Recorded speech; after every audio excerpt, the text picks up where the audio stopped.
From the National Newsroom of the Canadian Press, I'm Rob Westgate. China's envoy to Canada says the two countries see eye to eye on the need to support Greenland's territorial integrity against U.S. takeover talk. Chinese Ambassador Wang Di also says Beijing wants to play a productive role in the north.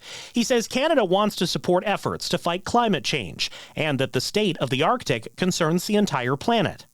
Ottawa has welcomed some Chinese collaboration on climate change, but has been skeptical of Beijing's involvement in the north. Analysts have warned Moscow and Beijing are working together in the region. Jason White, The Canadian Press.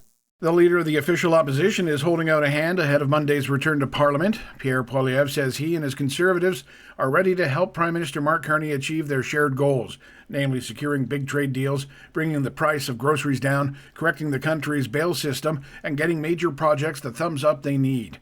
In his open letter to the PM, the Tory leader also pointed to Carney's speech in Davos, Switzerland, in which he said a country that can't feed itself, fuel itself, or defend itself has few options. He said Canada can't do any of those things despite Carney's rhetoric. And Alberta town is once again on the road to thinking about becoming a city, but standing in its way could be a road.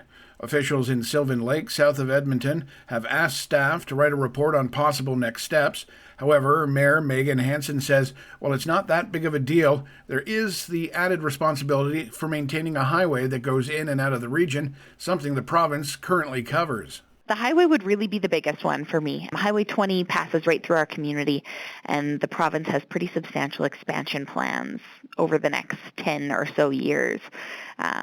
It would be irresponsible of us to take that on if that was something that we'd take full responsibility for by changing our name. Some other councillors say becoming a city could attract investments from private businesses. The report is expected in the spring.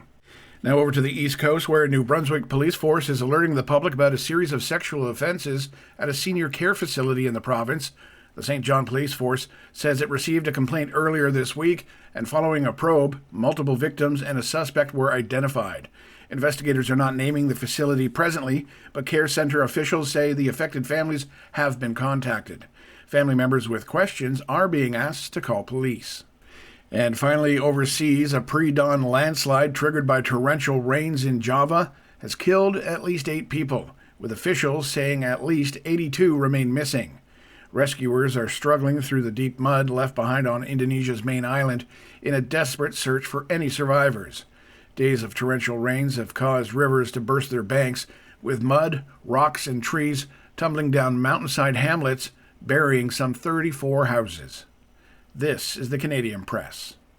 In sports, the Vancouver Canucks found themselves on the wrong end of a 5-4 decision, losing to the New Jersey Devils, who have extended their Western Canada winning streak to 3 games.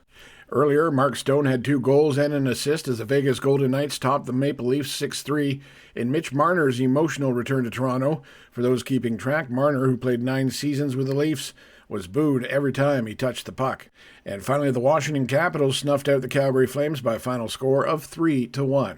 Now, still on the ice, Manitoba's Caitlin Law scored 3 in the first end, en route to a 10-4 win over BC's Taylor Reese Hansen in opening action at the Scotties Tournament of Hearts in Mississauga, Ontario.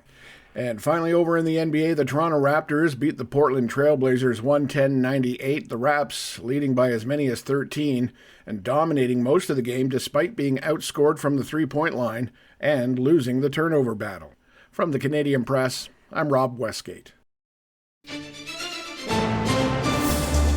Thanks for listening. Don't forget to follow and subscribe. For more of today's top stories, visit thecanadianpressnews.ca.